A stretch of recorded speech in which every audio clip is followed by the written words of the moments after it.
मैं दुनिया का कोना कोना देखना चाहता हूँ नैना। पूरी जिंदगी निकल जाएगी ये सब करने में, बाकी सब कब करोगे? बाकी सब क्या?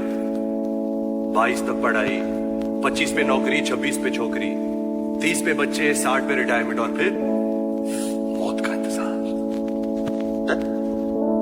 ऐसी किसी पे डिलाई थोड़ी जीना चाहता हूँ।